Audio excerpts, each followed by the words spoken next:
Tuna wageni watatu, Mheshimiwa Sebastian Kapufi mbunge, ambao ni wadau wa maendeleo kutoka Marekani. Wadau wa maendeleo kutoka Marekani, karibuni sana.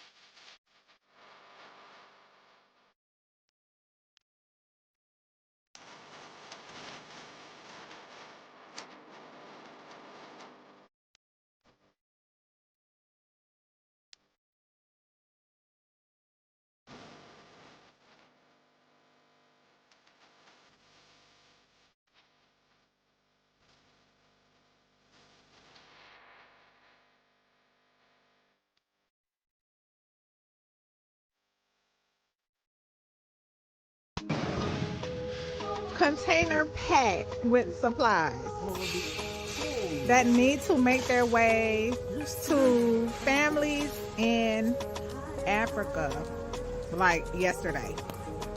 You said this is a 53-foot trailer?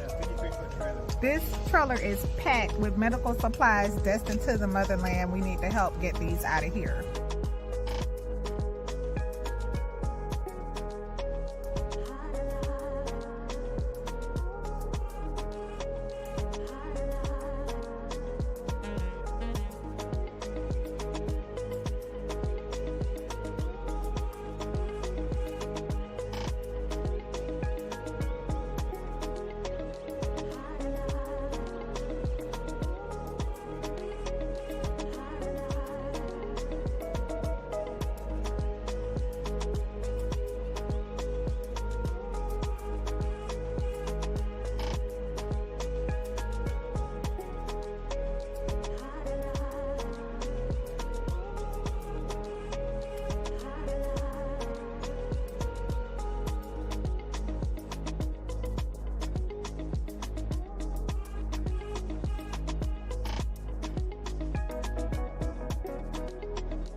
Coming to the stage.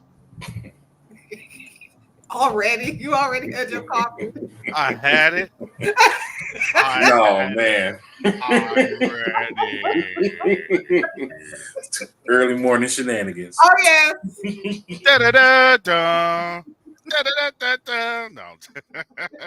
Get this channel shut down again. You can't hum Final Countdown by Europe. You can't even mention it.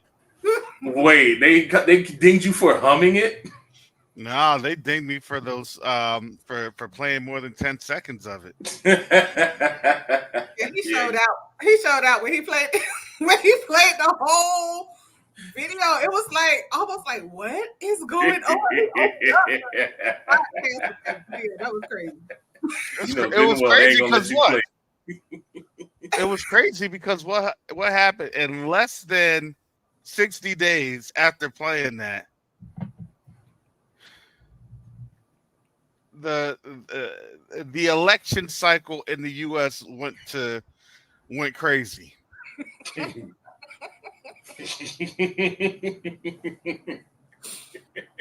and let me tell you, the funny thing is, so people weren't putting this together. Right after you had that crazy behind debate, which was horrible on both sides. I don't even care if you vote or not. That's just horrible on both sides, because that just shows you it's the decline of the empire. Yes. Mm-hmm. They have Viktor Orban, president of Hungary. Number one, go to Ukraine, and then number two, go to Russia, and now he's finishing up a trip, I think, in China. That's their last ditch effort. They're trying to now avoid the war, but they can't.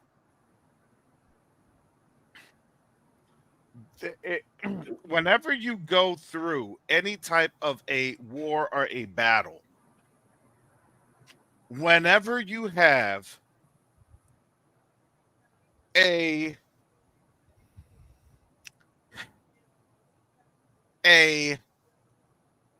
sitting president go down, that can have some effects in terms of stability in the government.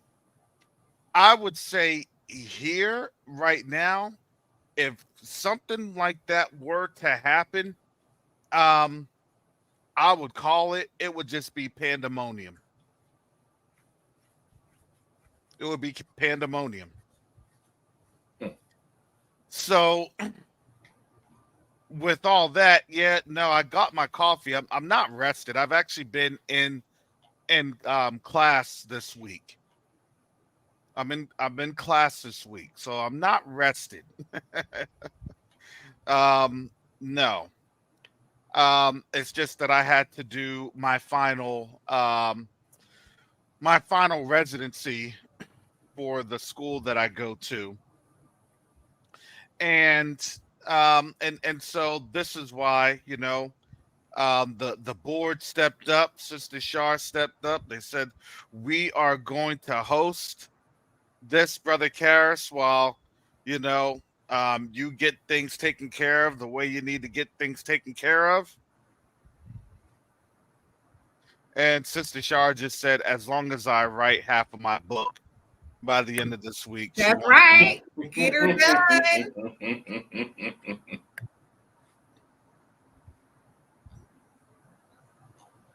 And I said, that's too steep. That's too much. So, yes, I would like to get rest, but I'm not allowed to get rest. Rest. What is this? What is this rest? Oh. So I'm going to turn this on over to Brother Red, because, they got a little program here. I ain't trying to mess with their thing. I ain't trying to let them do their thing. I ain't trying to mess with them. You're so graceful for making it look like we took over your show when you. I have to. I go into my little Google Analytics, and I gotta see how many videos did I get flagged. I'm just saying, family, don't let him have y'all thinking that we took over. We walked into this. We didn't land on Covenant Awakenings. Covenant Awakenings. Oh my goodness! Yeah, Well, this is Question Night Africa, and I would say this, if you haven't heard, we are building up our Question Night Africa channel, and we're gonna get more content on the channel. So if you are here, spread the word. I know a lot of our people, they want to come on just the Covenant Awakenings and nothing else. But let me tell you this. Now you see what's happening around the world, and our people see what's happening around the world. Let me tell you, their cognitive dissonance is now being shattered. Is that a fair assumption, panel? Is that a fair assumption? Absolutely. I've been seeing mainstream folks starting to talk about the fall of the dollar, like Bloomberg and all these other big boys. You know, the ones that usually try to tell you it's fine, as the world burns around you. But even now, they're starting to catch on and start saying the real stuff. Yeah. And it's like, I mean, when you see the end coming, you have two choices, right? It's like accept the truth for what it is, or pretend like nothing's happening, and continue finding ways to distract yourself or to numb the pain. um it's very troubling to behold. Is it me, or does it seem like this is all, to me, it kind of seems like this. This is all right on time, right on schedule. Hmm. Because, I mean, look, we just had in 2021, January 2021, you had the what? You had the riots go on. 3.5 years later, 3.5 years later, now it's like here comes the controlled demolition. And now folks are saying, get ready for this dollar. This housing market's going to collapse. This dollar's in trouble. All these things are in trouble. And remember, 2021, everything was fine. Everything was good. The economy was doing well. Everything was great. That's what they wanted you to think until the reality just kept pushing through and pushing through. They don't even realize how bad it is. They just see the thing with Russia. They don't understand that all the food reserves in America have been burned. They were burning them all back in 2022 when they were telling everybody it's okay. All the food lands is pretty much bought up by corporate folks. All the farmers have been almost shut down in America. Like I don't even think they realize how bad it is. They just see the Russian situation. Well, and that's what I was getting at. It's always been to me a controlled demolition, right? And Sister Shar would say, in the lawyer speak, she would say it's a bankruptcy. Isn't that right, Sister Shar? It's definitely a bankruptcy. This Mhm. is definitely a bankruptcy when you consider China being one of the largest creditors of this place. And their credit score got dropped in what, 2019? The credit score dropped. Mm-hmm. There began to be all of this back-to-back noise in presidential cabinets about defaulting because they were not raising the debt ceiling. You're raising the debt ceiling to pay the minimum balance. Like, this is what's been going on. Then you start hearing that China is seizing or owning all of these lands here. It's like a liquidation. You don't have any value in your currency that we want. You owe us a lot of money you'll never be able to repay. And we want our stuff. We want to manage your books. We want to see how you're running things. We want to collect where we can collect. That began back in 2015, 2016. A Yes, it big was. IRS campaign cleaning up the books, because anybody who has worked in any type of governmental agency, be it state or federal, you know how long it takes to reconcile the books. You they'll sit up there, you'll get a letter from the government saying, oh, we just found out that you owe us $40,000. Like that, they're not on top of their books. China has been examining the books. China has been acquiring land here. And here at Question Night Africa, one thing that we have learned with certainty is that foreigners coming in and purchasing land in another country, it's not easy to do that. Hmm. You don't just get to go into somebody else's country and buy up land. Unless it's America. Well, America owes everybody money. It's not Tell called the me Great about War it. for no reason. Everything in America is for sale. That whole situation down here in Florida with DeSantis and Disney, it came to a head, and DeSantis came down there and removed all the board's members that were favorable to Disney and replaced them with his own because he wanted to take over that land. So as they started digging in and take over the land, they found this old provision that said Disney is actually owned by the English crown. And they have a law set in place that says that the land that Disney owns will be theirs as long as there is a descendant of Charles III still living. And if there has been 80 years after the death of one of the last descendant of Charles III, then the land can go back to America. What? So basically, Disney rules the middle of Florida, and there's nothing that nobody can do nothing about it. What? America is for sale. The Bible doesn't call it the great whore for nothing.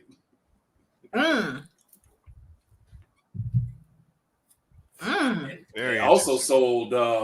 They have different places next to the bases China bought. China also owned some of the food factories. That was some of the reason why those factories are shutting down.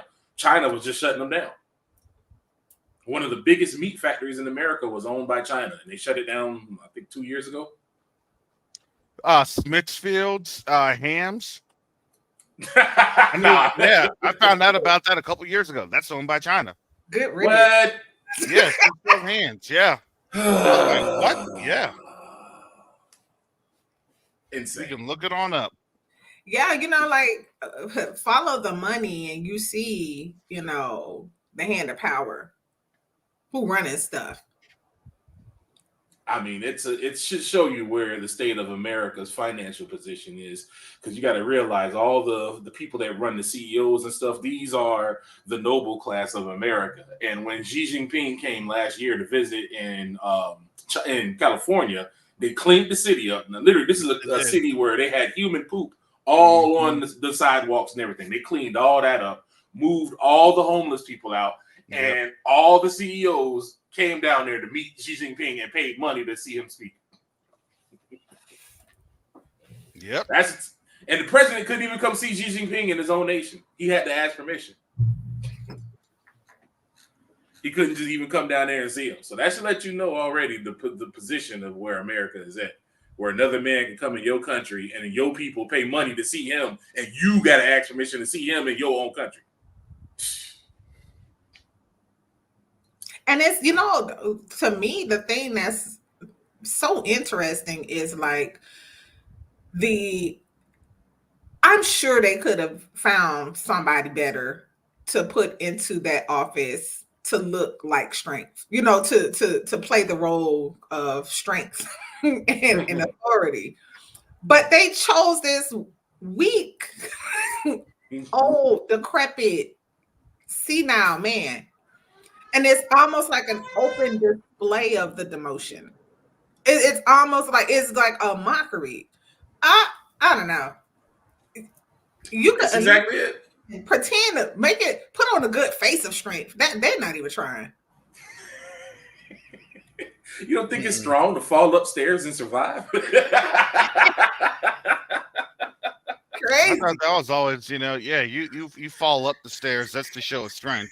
That's right. What do they say? Anybody can fall down. What do they say in a fight? It's not how many times my fist hits your hand. It's how many times my head hits your fist that tells that I'm winning.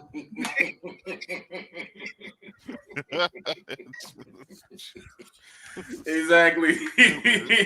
I often too took Biden as a symbol of America's decline, because it's like, this man can't even complete sentence. It's honestly elder abuse at this point.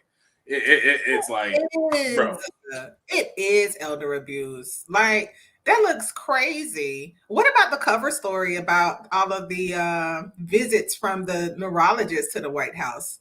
Yeah, that was funny. I saw some of that earlier. Nothing to see there.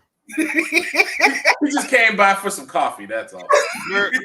White House has really good coffee. We're here to see Jill and Hunter. Those who need it the most. Oh my goodness! He was making sure Hunter survived his previous night's partying activities. or the Narcan treatment. Yeah. We resuscitated him. Now we need to make sure that he's all there. like from Pulp Fiction, he just came in there with the needle, and jab him in his heart full of adrenaline to get him up and going for the day. Oh, my goodness. That's horrible. I wouldn't put it past them because the way that man, he's still standing. It's interesting. How are y'all accomplishing this? You know, like what kind of robotic parts did y'all attach to him? Something. He's literally doing the nursing home shuffle. Yes, it is. Jill is guiding him like a nurse would. For real. Yeah, you answered all the questions. I'm so proud of you. Oh, what? Somebody's getting some pudding. And if you go through these questions tomorrow, you can get your favorite Jell-O. What? And if you say all your words clearly, we'll get you ice cream. Yeah.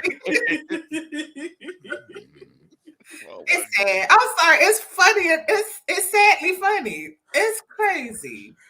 This is crazy. Like the fact that this is actually happening in our lifetime. It's like I'm still struggling to actually like. I feel like cleaning my glasses. Like, am I seeing this? Am I seeing this correctly? Mm-hmm. Had you told me what 5 years ago, no 6 years ago, that this is the state America would be in, I would be like, nah, dog, come on, that fast. I mean, it's been a rapid decline. Like 2020 was a nosedive from Afghanistan to all the stupid printing of money that they did. Like everything is just like nosediving right now. And exactly. It's just insane to see how it all is just coalescing. Meanwhile, Russia is gathering allies because he's made his Asian tour, topped it off with India. So you already see what's happening. I mean, it's literally the word is coming to pass. The 10 horns came together and betrayed the whore. And now we see NATO starting to look a little shaky. You know, France has been dallying around with BRICS on 2 sides. And you've had just about everybody in NATO come against the, you know, our Balfour Agreement folks over there. So prophecy is shaping up. It's very interesting to watch. I truly never thought I'd see it in my lifetime too. It's crazy. Yep. Yes, this is a dangerous time to have a mindset of business as usual. You cannot go about business as usual the way you do things. That's why we, at Q2UA, that's why pretty much we're focusing and doing the way we're doing, because it's a saying that I say all the time. Even the rats can see when the ship is sailing. They don't set up a nest on a sinking ship. They get out there and they move and they look for greener pastures. Mm-hmm. And, if the animals got common sense, what's wrong with humans to see the ship sailing and still be like, oh, I'm just going to sit here. I'm just going to buy more land in America and I'm just going to sit here and wait and everything will be fine. I can't. That's not even logical. That's the Most High is the Most High of logic, and that is not even logical. Why would you stay in a sinking ship? He's literally stirring it up so that we can get out of here. Yep, doubling down on the foolishness, and I'm curious, and if anybody knows, I'd be interested in learning more. Has anyone else been noticing like these different messaging campaigns about government programs that pay you a certain amount of money each month kind of thing? It started about 2 years ago. I began noticing ads saying, hey, there's a government program that covers all of your medical payments and each person is entitled to about this much. Fill out the application, see if you qualify. I'm interested in knowing whether or not they've been rolling out a UBI program, right? Kind of staging the total control for folks that's not paying attention. Like, oh, great, a check. Let's get it. They started that in 2020 with that whole $1,400 a month they was giving people, and they kept doing it over and over. That's what really started a lot of this hyper spending. Why a lot of people are in bad situations now, because instead of saving that money, they used it for foolishness. But they started that way back then, and even now, it's like you're right, because I got a thing in my mail talking about my old student loans, and I guess I'm still on their meeting list, on that email list, and they're like, "Oh, the government is sending out a program to help you with your loans." Yeah, it's interesting to me because it's like if you control how I pay my bills and how I feed myself, then you control me. And it's the whole handout. It's the handout hustle that always has me a little concerned. The government don't just give you anything. There's always some conditions. There's always some fine print, and so they also started making these rebate payments, right? They were calling them rebates back in 22. They were making rebate payments. And then it almost seemed like it was a cover story for why businesses were failing, why, people weren't going to work anymore. But, we were sitting and watching. We know that people were taking L's from the lollipop.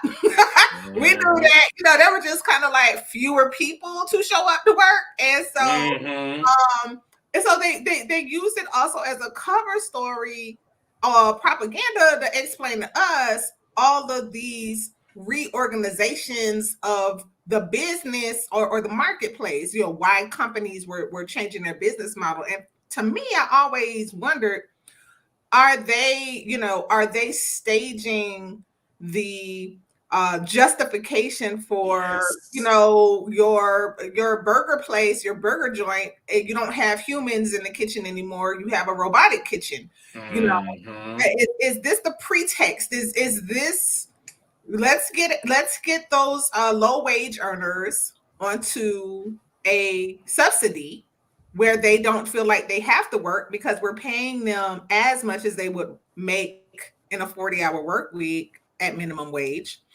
And then when they're not showing up to work, put pressure on the corporations to innovate, because that's what businesses do when they realize that conditions have changed. They have to innovate, right? So if the innovation, the next logical answer is going to be AI or robotics, here's the answer. We didn't have a workforce. So we had to upgrade the technology of our business to meet our, to stay alive. Meanwhile, you got human beings, and the people tell you they call us useless eaters. Yes. So you put the useless eaters on the welfare check, and you put the robots in control. And in the moment during the transition, it seems convenient. It seems great. It seems proper. Until that red light starts shining on them robots.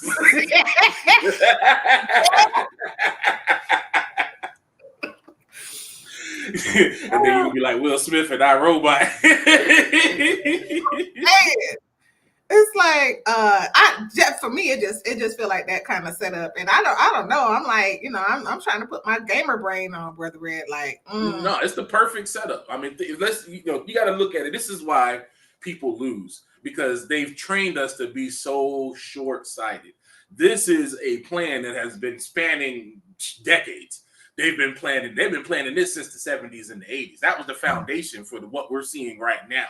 When you go back and you look at how they changed our culture from a family-based one to one of consumerism. And by putting in this consumerism, now it's like, okay, we're allowing them to have businesses, but we're going to want to put them in check. So now we got to put things in place. And now you have the stock market. The stock market is the ultimate check and balances of your business. A good point of that is with the Monster Company. That company that used to be was actually a family-owned bottling company. And they were around for years. And then when Coca-Cola and Pepsi came out, they were having a hard time hanging with them. Then they made this one product, and it was doing well, and they were basically competing. But Pepsi and them have that old family money behind them, so they can expand much more readily. So they needed more money to expand. So what did they have to do? They went and they put their money and they put their business onto the market, because now that way they can gain some capital so that way they can upgrade their factories to hang with Pepsi and Coke. While that worked in the short term, in the long term, those big wigs came in and bought them out and bought the company from up under them. Same thing that happened to Jobs. It was his company, him and Wozniak.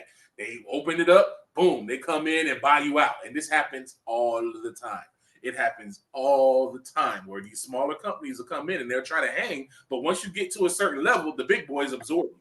And it's happening even the more now. They're absorbing everything. So you still have the small businesses. So you know you can't make them close. You can't do anything overtly to make them close. That'll cause people to riot and turn against you. What do? Oh, you do a pretense. Oh, there was a disease. We had no choice. Everybody has to stay home. But certain people can be allowed because they're necessary. So you can't have your hair store, ma'am, but the liquor store next to you can stay open because that's necessary. That helps us control you when we take your mind.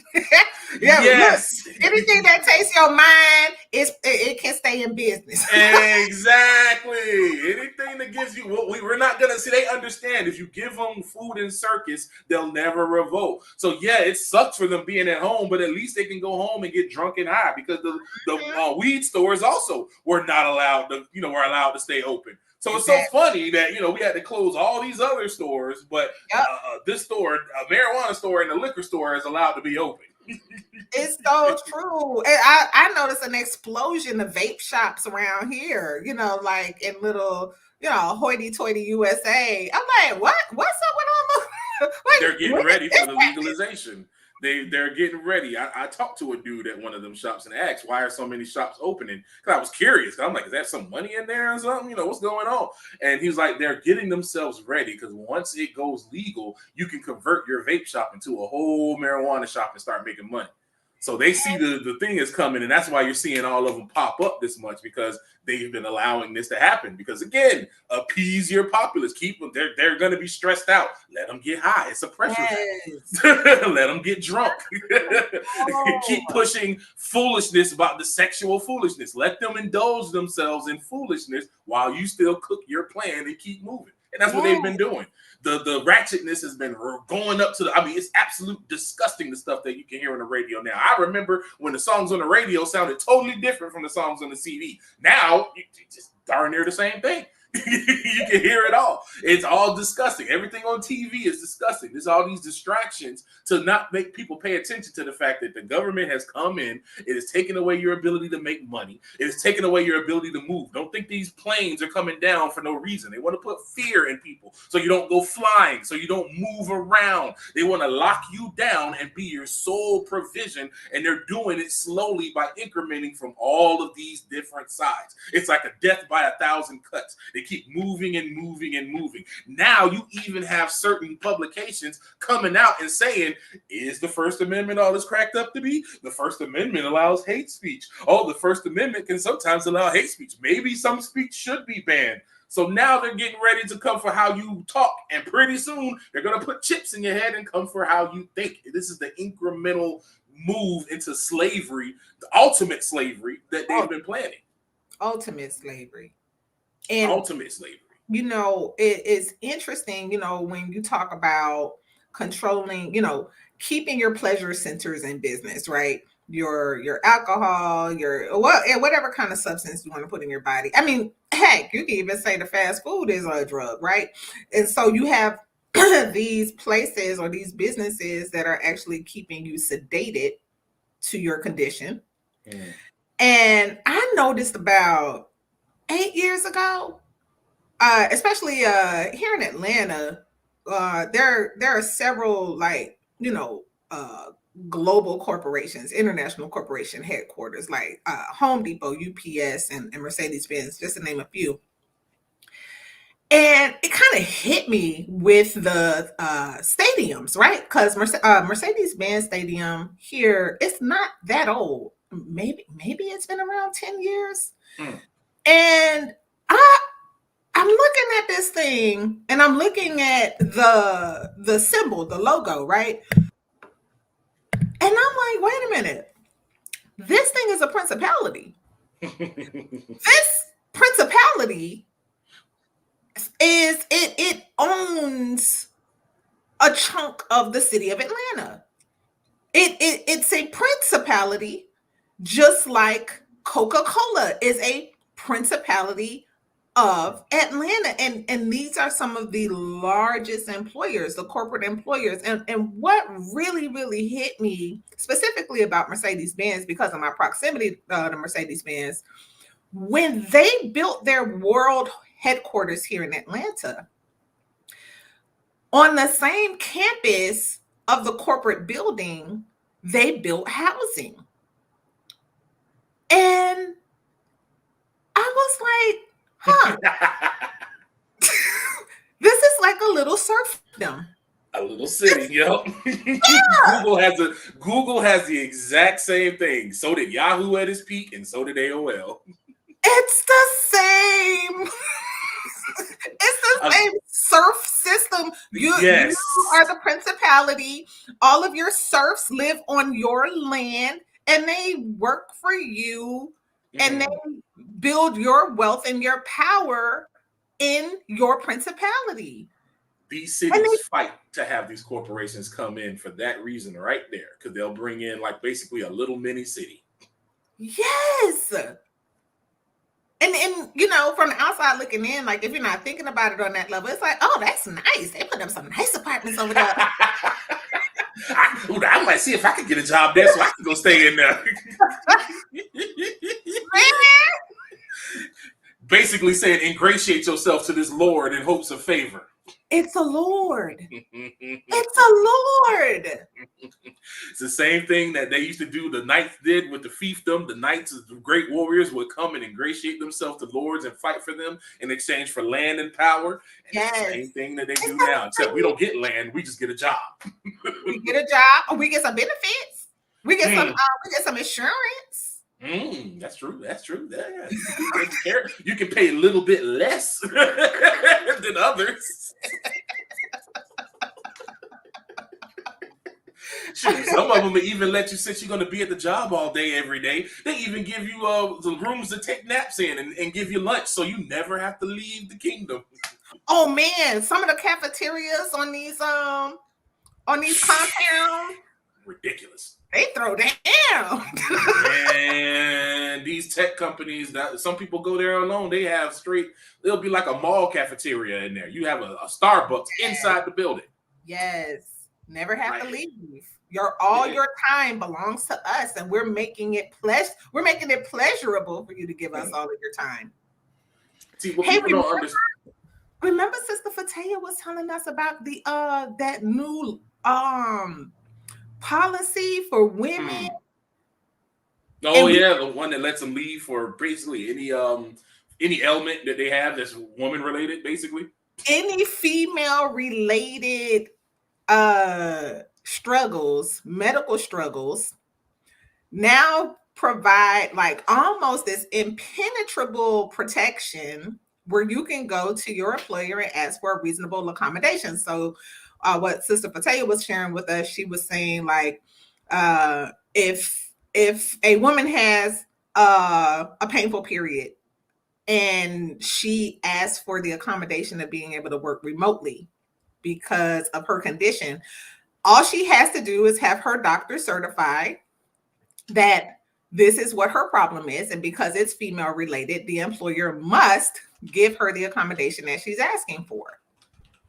And the more I thought about it, I was like, wait a minute now. You know, this type of rule on a small business that depends on you being physically present at work, that'll shut a small business down.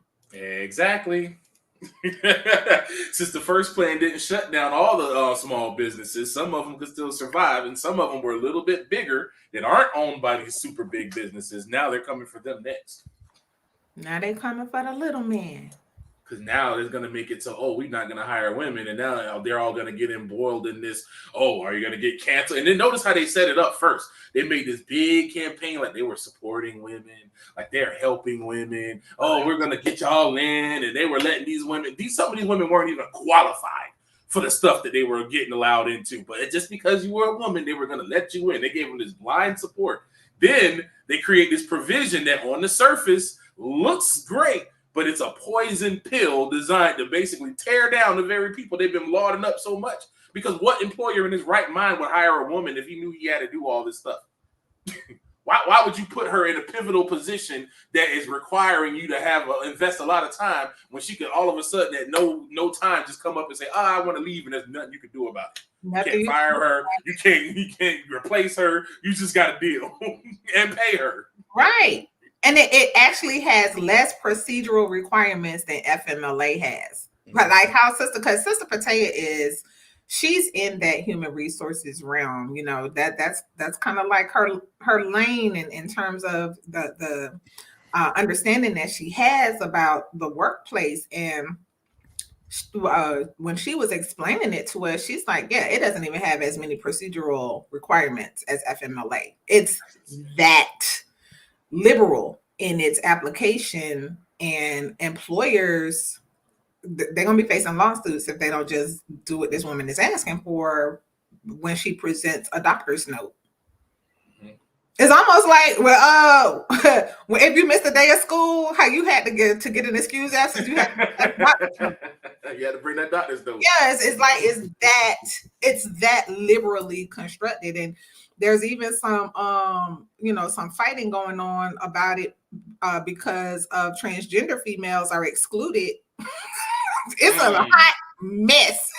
It's like, if you are a cis female with these female medical needs, then this law provides for you. So it's lawlessness stacked on top of lawlessness. With now, how is this equal protection under the law? I don't know how they're going to sort that one out. It is a mess. It is, and there's already some lawyers, some men have gathered some lawyers to challenge it. I'm quite sure they're business owners, of course, and they're just using this, it's unfair to men as a way to get the rule possibly thrown out.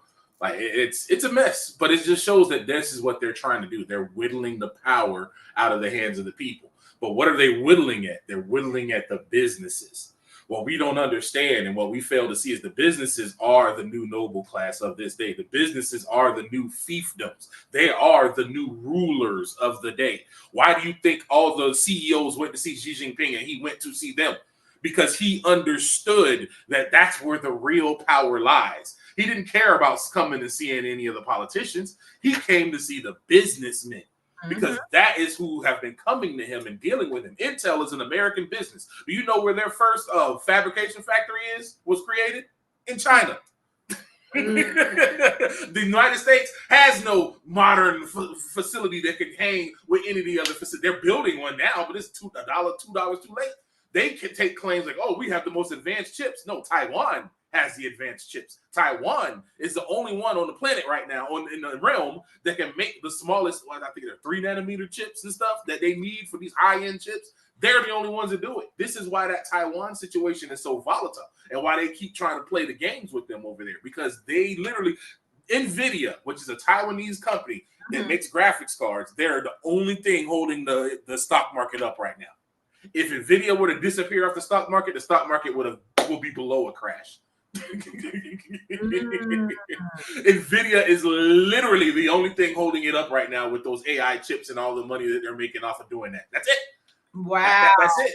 It's America is at an impasse because its businesses have long left. I worked at a business that they were an American company and they dealt with power plants. We had inside access to power plants. Now they have 2 separate systems inside there, but you're literally one system shy of getting into the deeper systems of that power plant. That was a company that got bought out by an Indian company.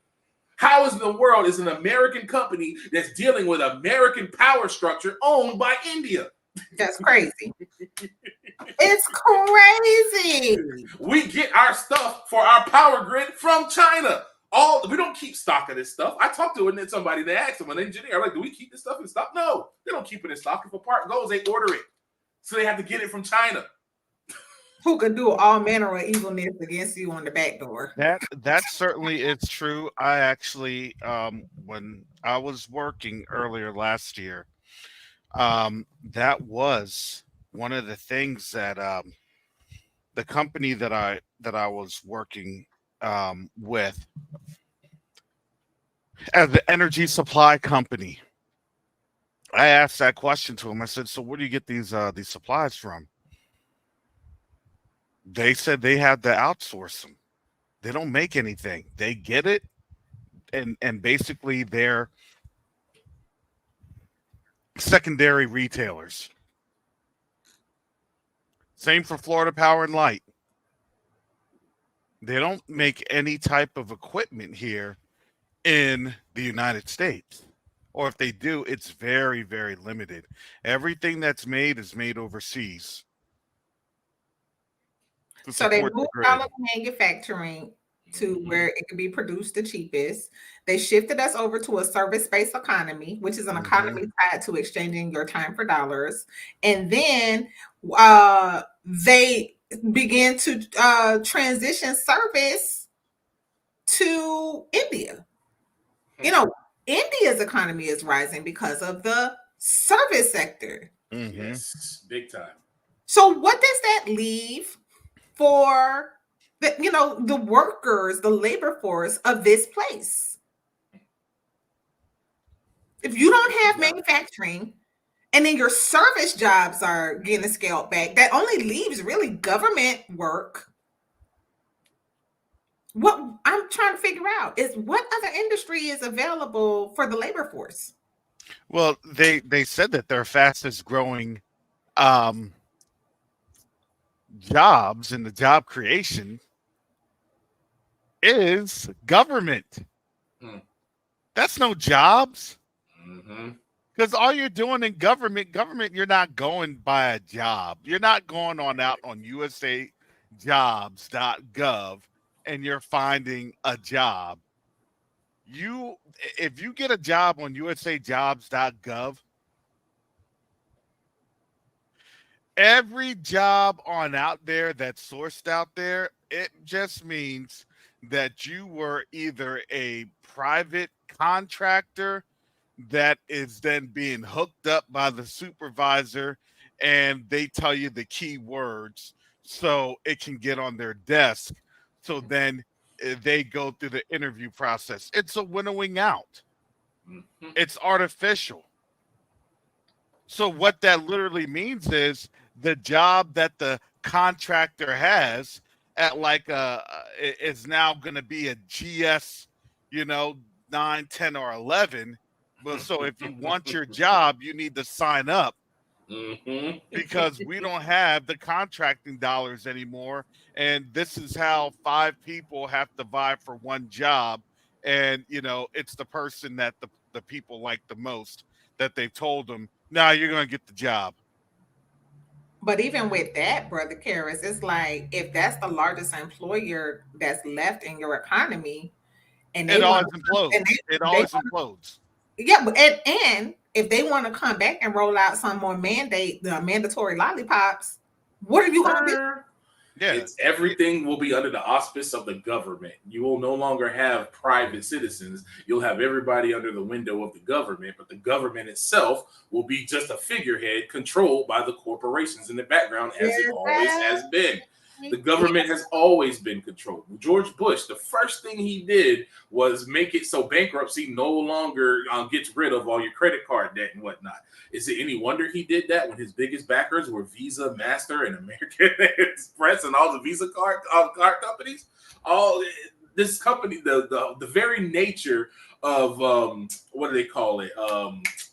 What's it when they come around and they hit the politicians up for favor for laws. What's that? Lobbyists. Lobbyists. Yes, that's it. The fact lobbying exists should show you they have private meetings with elected officials to enact laws. Like, that shouldn't even be allowed. You're not an elected official. Why do you have the ability to make laws? There's organizations that come up that create these law templates, quote unquote, for governments, and they cover all the different verticals, and the ones who board these organizations are all the different companies that have special interests in these different things. Case in point, a Core Civic which is the largest prison owner in America, used to. They used to be called Correction Centers of something of America, CCCA, but they changed their name when they got outed because they sat on the board of this company that was making laws for prisons, for prisoners and stuff like that. They were making laws for justice, like justice reform. Well, you're a private prison.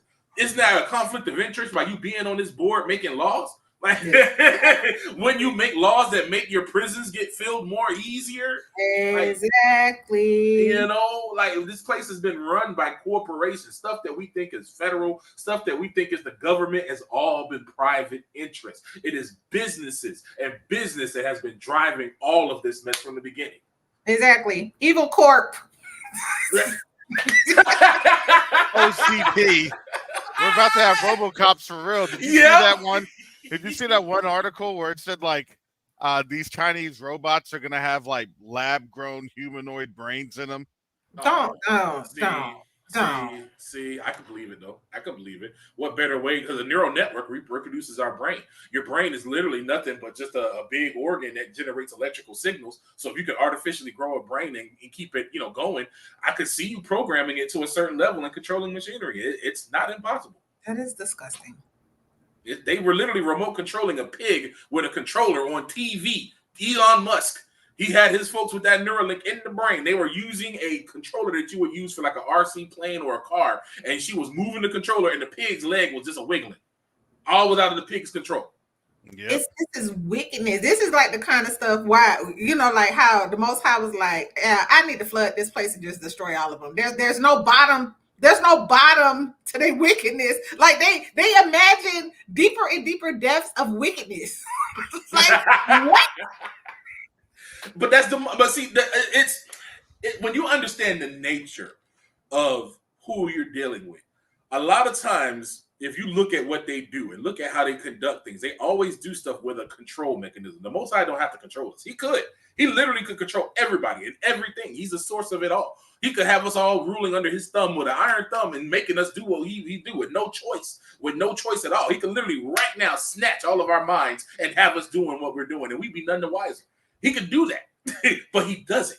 Because he is benevolent as a ruler. He's like, I want you to choose me. I want you to come willingly. These fallen ones and the enemy, they don't care. They will make you and force you and break your will and get you to do that. This is the way of a demonic path, to force a person to go in and force them into doing your control. And that's what they're doing. They're setting up all this benevolency. They're setting up all this stuff while at the same time tearing down any shelter that you could run to. So now the only choice that you have is going to go to the government, because no other businesses other than the ones chosen to rule will be allowed to run. This is why they're attacking businesses. This is why they're doing the law with what they're doing. This is why for the past years they've been allowing all of the, they've been thinking, this has been a women empowerment. And it's not saying that women can't do the job at all. Not actually true at all. There are definitely women out there that can do the job. But the problem is they've been promoting women that have no skills, no talent whatsoever. And they've been doing this to poison the water. They've even been doing it. We see it already with the white men. How they've been doing that. Like they be pushing them in and putting them in situations that a lot of folks are just not qualified for. And they're getting the cold out too.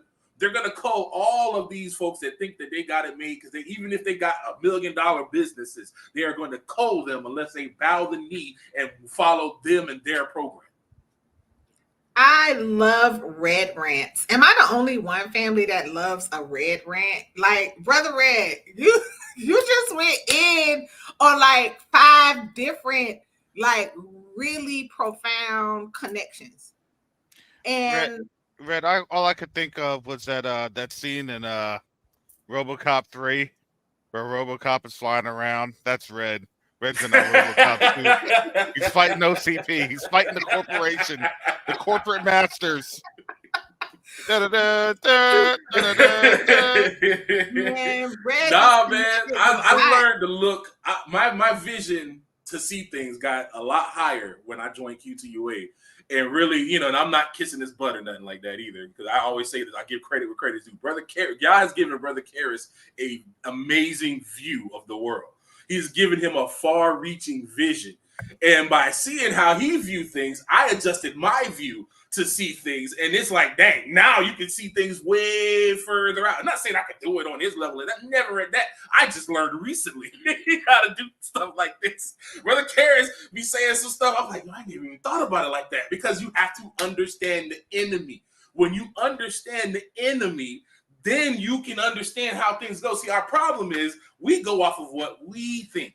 We go off of how we think. We got to understand our enemy is demonic and evil. Mm-hmm. And sometimes it takes some brothers that just had to look into the void and stare, and with the grace of the Most High, we came back with our brains intact, a little scrambled. A little.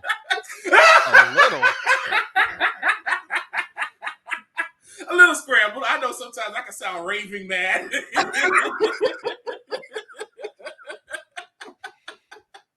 Especially when I just go in and I'm saying all this stuff that don't seem like it goes together, but all of this stuff is linked, and this is how they get us, because our view is so short. Mm-hmm. It's true. So I mean, Red, do you want to tell them about the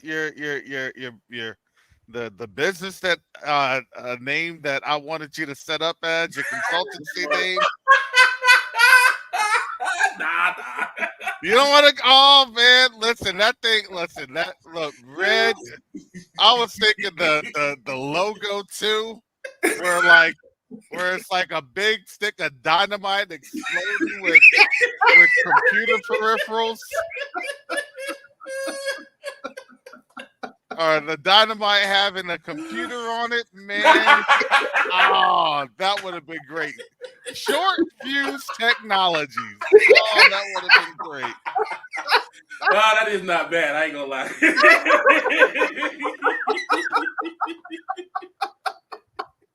Dang, Brother Karras, you know Brother Red like that. Brother Red just gave you a shout out on your international It's all good. Swirlogy. What was the word you came up with? Swirlogy? The art of the swirl. Yeah, the way the international policy outlook, right? It's super important for our people. And if it weren't for that, bringing us all together here to see, how these prophetic connections implicate us and how we can move together, we would not have discovered how much evil has been perpetrated on the continent for the sole purpose of preventing business ownership there. We would have never known. We would have been sitting here thinking that, it's like it is here, right? Well, man. Well, I want to piggyback off of that, because let me tell you, I was talking to Winston last night. Brother Winston is he is a CPA in Atlanta, and he helps us in a couple of our projects. He's currently in Ghana, and when I tell you he's on the ground, and he said something interesting. He said, "Yeah, the West is scrambling because Burkina Faso has a leader who woke up, and President Ibrahim Traore, and he said this, and he said, and the people of the country all woke up too, all together." I love it. Yeah. And he said this, and he's calling out the puppets of these governments as house slaves. I said, did he just use a diasporan lovely colloquial term? Yes. He sure did. He called him a house slave? He called them Sambos. I'm gonna have to ask the Burkinabes we work with. I love it. Remember does our man own Django? Hey, but Brother Karras, didn't we induct Winston into the diaspora. Remember, we hazed him. And he got that haze, and then he woke up. He said, "I can see. I can see." We made him one of us. I get it now. I get it. Man, listen, I'm telling you, y'all don't even understand. Africa's not asleep anymore. Mm-mm. Hallelujah. Do you all see what's happening in Kenya right now, today? They're not playing. They want Ruto out. Because why? Because that's the West. Mm-hmm. They're not playing anymore. No, we're having control of our own stuff. Period. That's it.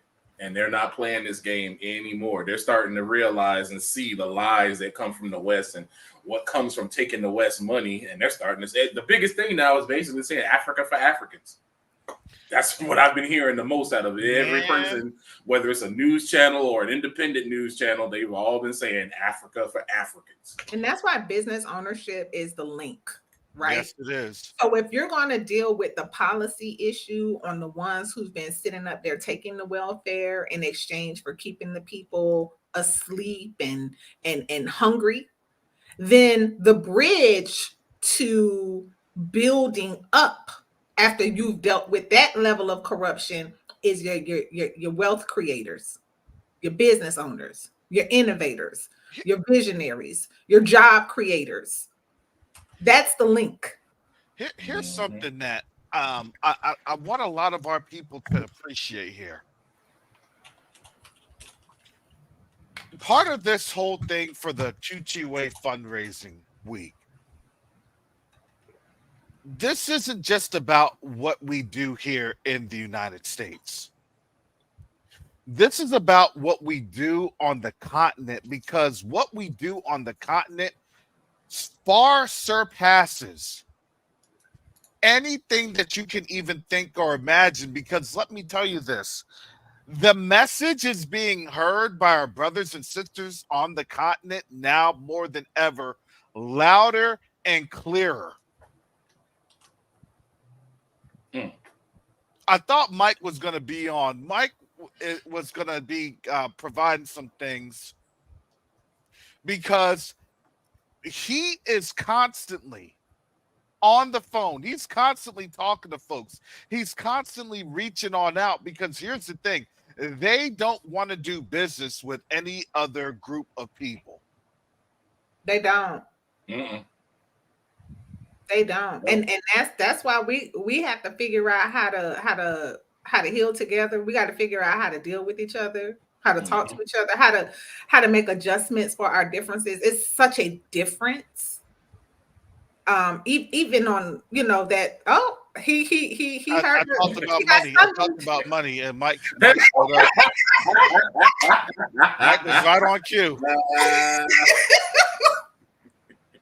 Mike was.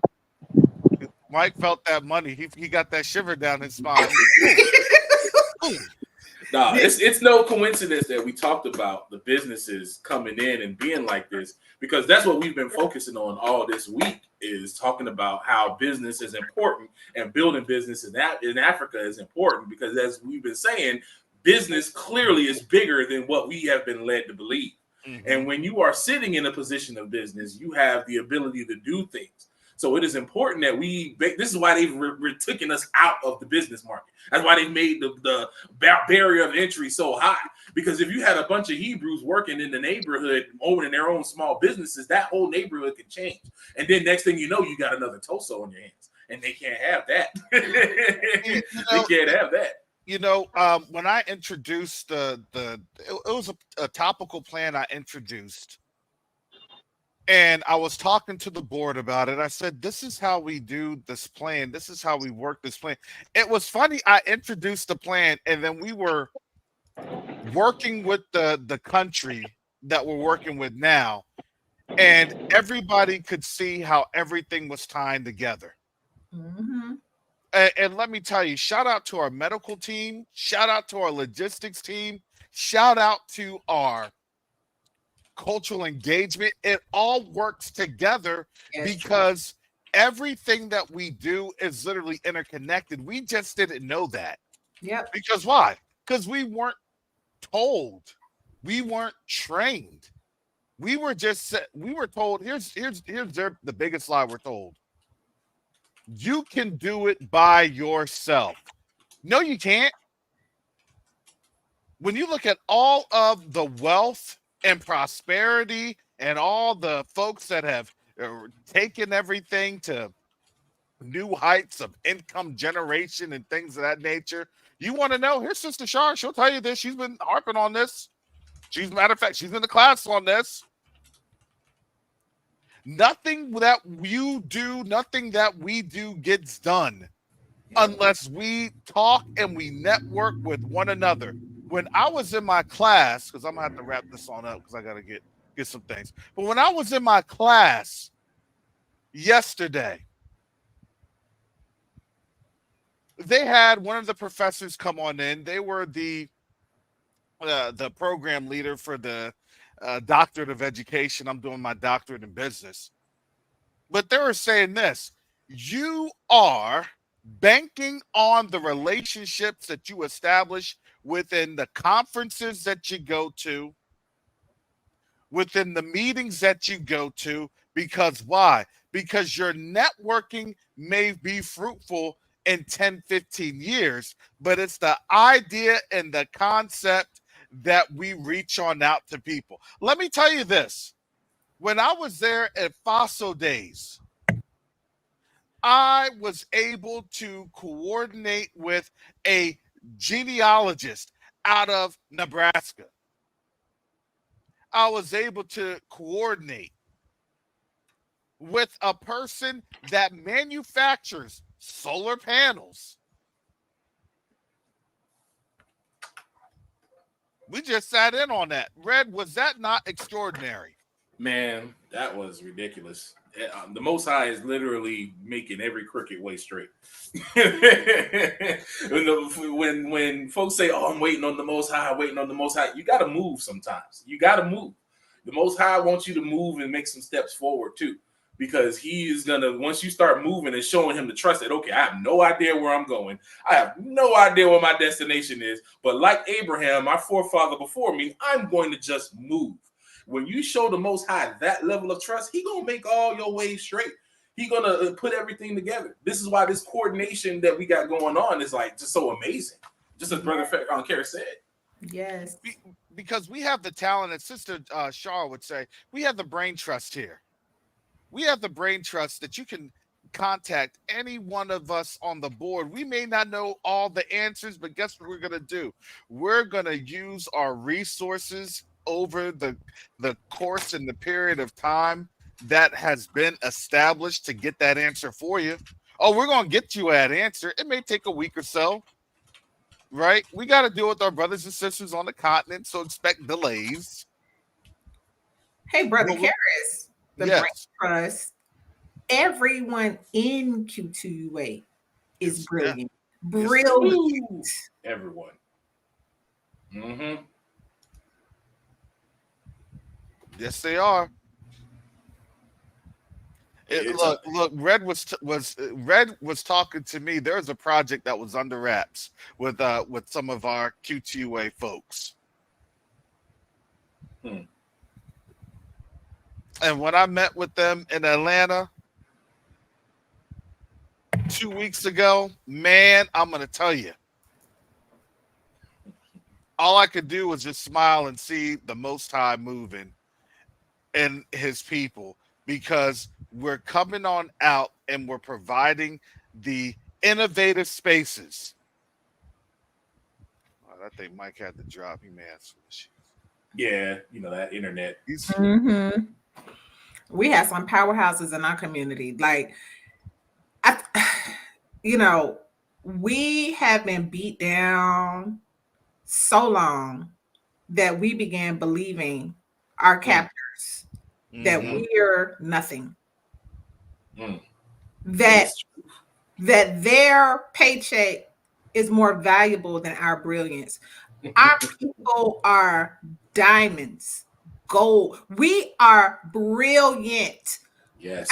This community is packing power like I sometimes I just want to cry when I see how huge the potential, the untapped potential of each and every one of our people has sat here and listened to the lies and then begin to believe the lies and then to begin to operate out of this defeatedness that the enemy wants us to maintain, because when we get together and operate in our giftedness, unstoppable. Nothing would be denied us. You talk about the Tower of Babel. The Most High said they get on the same page. There is nothing they can imagine that they cannot have. That's right. And it don't matter how much they beat us down, because they try to make us weary. They try to make us beat us down. If they couldn't beat us down physically with the whip, what makes you think now that they can just beat us down morally and emotionally? They've allowed us to think that we are stuck in these anxieties and these stressors and stuff. That's only because we focus on the wrong thing. When we change our focus from their material nonsense, their vapid desires that they've put inside of us that amount to nothing, and when we put our desires back on kingdom matters, that beat upness goes away, because the strength of the Most High will start to carry you the rest of the way.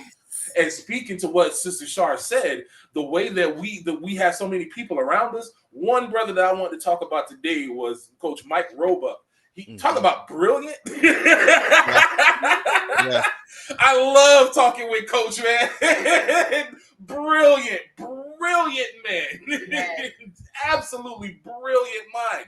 And he literally created this system that he's coined open source education. It's so ridiculously intelligent. I'm like, dude, that's crazy. He essentially took homeschooling and made it like open source. So basically, he has a platform that he created where parents, the ones teaching the kids, not these little purple-haired weirdos that want to dress up in the opposite sex's costume and read to your kids filth and nastiness. You as the parent with a mind based on Yah, and all the educated men and women that we have that know about education can come together and create custom packages to properly educate children. You can educate the kids from within your house, so you don't have to send them out to the filth that they have going on in these streets. This is why the Most High gave us this brilliance, so that we can be in the midst of this nonsense and not have to hold our head down. We can lift our heads up and make ourselves a way to get away from this foolishness. He's given us the pathways to move away. We always say that, we got to wait on the Most High. He's like he's going to send angels. No, he's giving us the ability. He has given us the talent. We just have to trust him and walk with him, and he will lead everything straight. And that's what this brother is doing. That's what all of our business owners are doing. And I'm going to share his link in the chat to his classroom. He's looking for beta testers, and he wanted some folks to come in and join the platform to basically put it through his paces. And he's got a whole program set up to, get you guys going in and set up. He's got a help system and everything. He's real active with his site, and he's active with that. So once you sign up and get in contact with him, he'll get in contact with you back. And this is the true goal and the purpose that the Most High has placed within the founders with Brother Karras and Uncle Mike of Q2UA, that has basically come down into all of us, that we've united our desires. And it is the uniting of the business class of not America, of the Hebrews in America. So that we come together with one purpose. It's time out for this little I and everybody get mine. It's time for us to come together and do some real group economics. Yes, my brother Roebuck is he has a beautiful mind. Yeah. And think about that. If he can develop that for his site, his design, his goals in education, what makes you think that he can't help you? This is all we're here to do. We're here to help each other. Can we not help each other? Absolutely we can. This is what this is all about. We never really truly understood or appreciated the power of networking within ourselves. Let's just face it, we never did. we never did, or we bought into the lie of integration. Yes. Yep. We were so busy feeling that we were going to race to the top through integration that all of a sudden it would be better for us. Because even here in Atlanta, the historic district where Atlanta was booming with Black businesses, the place is desolate now. Because we were racing to the suburbs to be accepted into the economy of integration. To our own demise, we abandoned ourselves. Now, of course, there is a lot to be said about us doing business, because there are some lessons to be learned from other cultures who have a more efficient and a more respectful business model when it comes to your time and making sure that expectations are met. I'll be the first to say there are certain counties here in Atlanta where the government is not run as well as in other sectors that are not predominantly Black. And it's not to say that we can't do better, but we should be intentional. We should be intentional about learning systems and processes and things that are going to deliver a high quality of service to our stakeholders, to our customers. And we can do better when it comes to that. I've heard a lot of people have things to say about, well, Black businesses, right? There's this this little joke, right, about whether or not you open up during your business hours. You open up on time and people come to your establishment when you're supposed to still be open and you haven't already left. Like those are integrity issues. And we have to have that spirit of excellence. We just do. And it's in us. When we know better, we do better, right? But abandoning our own marketplace has been crippling ourselves. Yes. Like we literally hit ourselves in our own knees when we chased after everyone else's acceptance, and other communities brag about how many times their currency circulates in their community, and we are left out of that conversation. Why?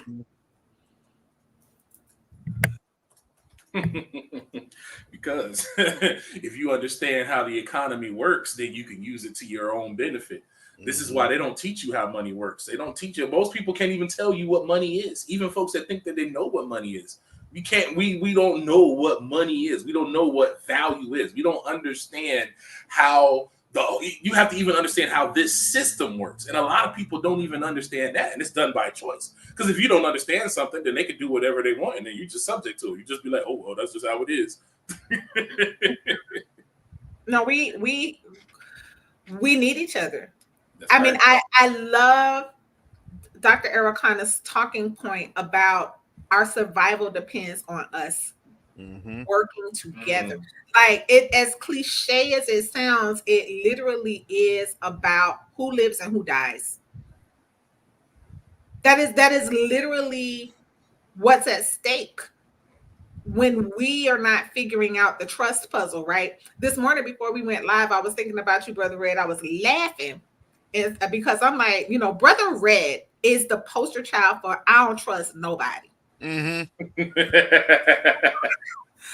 Red got the side eye on everybody until you prove him otherwise. And part of that has been necessary for us to survive in a place where everybody hates us and we've been taught to hate us. Me, on the other hand, I'm overly trusting. I'm super trusting, right? And I've always learned how to partner up with people like Red to protect me from my own trustingness, because people are out here trying to get you got, right? And that's it's the same here here in the United States as it is abroad. We have to have a healthy skepticism, but at a certain point, after you have done your due diligence, after you have invested time in some relationship building, after you have inspected some fruit, that trust barrier, you're going to have to, number one, trust the Most High so that he can lead you and guide you into the relationships that will not harm you. Part of the reason why I understand that I have to be a trusting person because of the lane that I'm in. I have to be open. I have to be vulnerable. That is how I connect. That's how I help people heal. But you do have to rely on each other, and that's why, you know, when Brother Red or Brother Mike, they start growling. I'm like, okay, let me slow down and let me look and let me trust what these brothers are sensing so I can reevaluate whatever they growling about. What we have been building here at Quest Unite Africa is a relationship brain trust where we are honoring the personalities, the gifts, the talents, the calling, and even respecting our own weaknesses so that we can develop an interconnected economy of trust. Yes.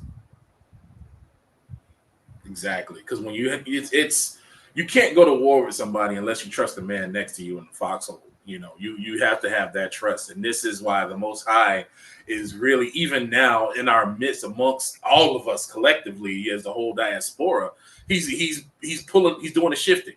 You're going to start seeing, you know, the sides start forming. You know, a lot of people are like, oh, we're all getting divided. It's the dividing of the wheat from the tares.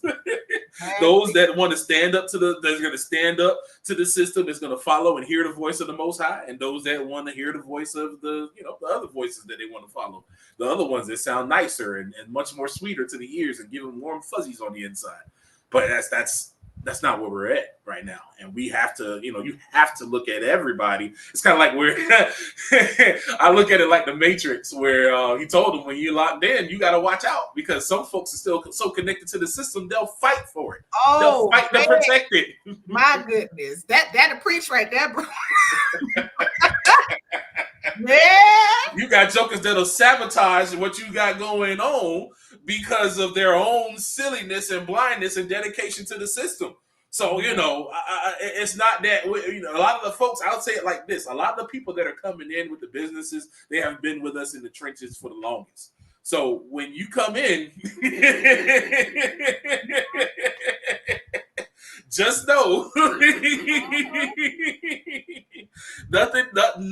nothing comes easy. That we have to move everything with a wisdom, and we all have to move that way in this time. We can't move like everything is regular. We have to move with wisdom. Is it tiring sometimes? Absolutely. But this is why the Most High told us to move and not be weary. Yes. Not to faint and be weary and well doing, because it will drag you down, because we're not meant to be this way. But we know that there's something better coming, and to the point where all this will be worth it. So it's don't shy away from temporary troubles don't shy away from long-term troubles for a temporary solace. That would be my advice to you. Don't shy away from the long-term trouble just to have some comfort in the here and now. I'll put it that way. That's good. Yeah, it's absolutely true. And I love the context that you put in Red, with respect to, who loves this system so much that they're willing to fight for it, even to the betrayal of their own people. We look, all skin folk ain't kin folk. I'm sorry. It's just that is what it is. Django's biggest ops wasn't the slave masters. It was Stephen.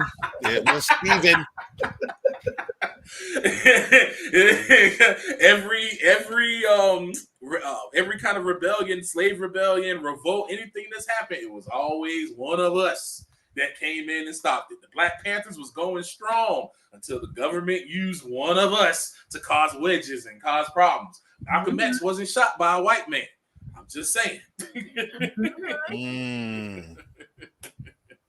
Yeah, and that's why that's why we are in the business of inspecting fruit.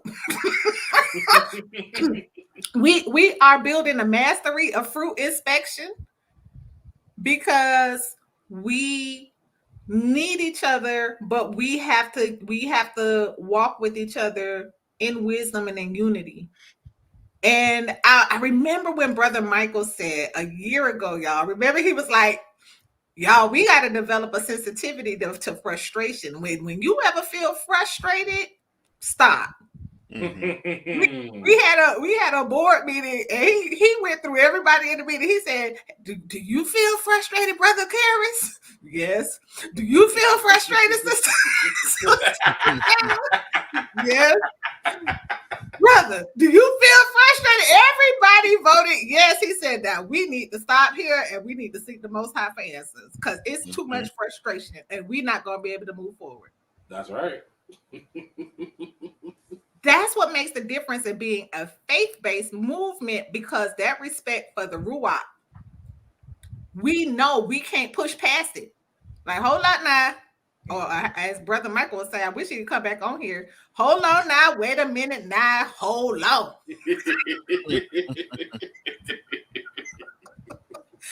We're not moving forward until we get this strife from among us. Right. Because the Ruach does not operate in strife. The Ruach operates in shalom. So until we restore peace in our relationship, we go nowhere. And that's the most key thing. I have to go and give Caesar his due. Thank you, brother Red, for that. Yeah, I got to get up on out of here. Also, family, I appreciate you all's prayers and support. You know, and listen, I appreciate our Q2UA board, our volunteers.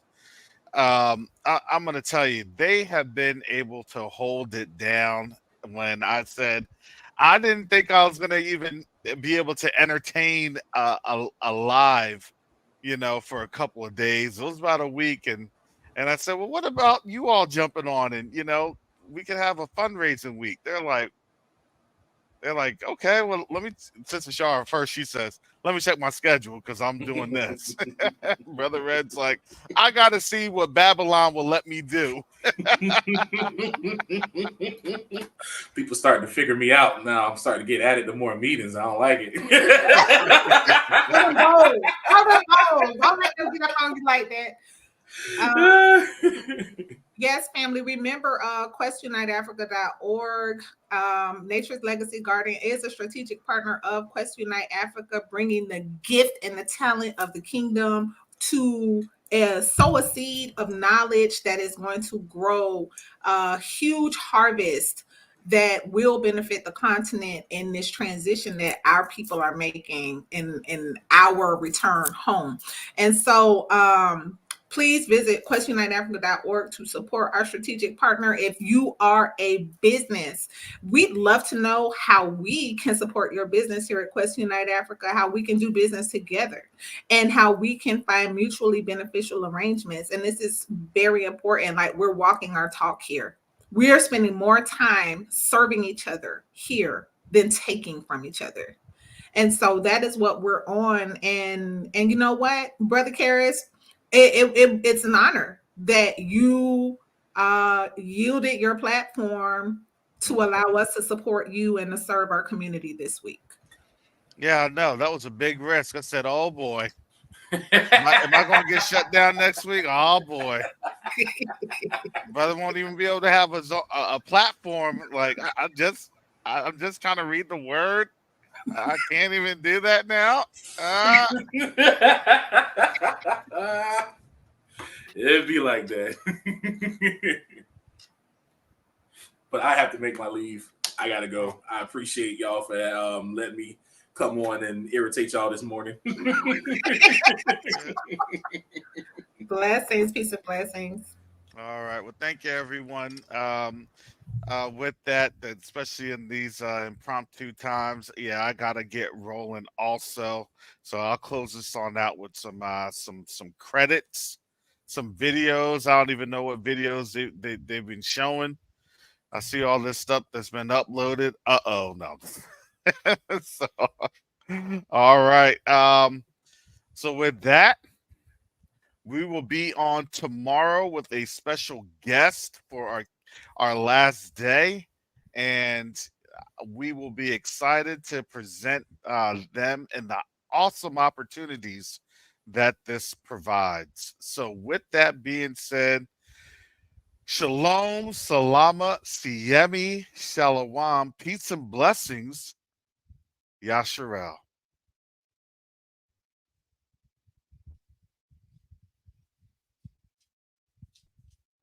What were you taught about marriage? Did it have you properly prepared for the journey or desperately frustrated looking for the nearest escape? I'm Shar, founder of Law for Love, the most special place in the legal system in Atlanta. And after navigating families through the court system for more than 13 years, we are now taking those lessons learned to serve and support families to build healthier, happier, more purposeful marriages. Join us live on YouTube at Law for Love ATL Monday nights for our family meetings. Yes, grown folk discussions.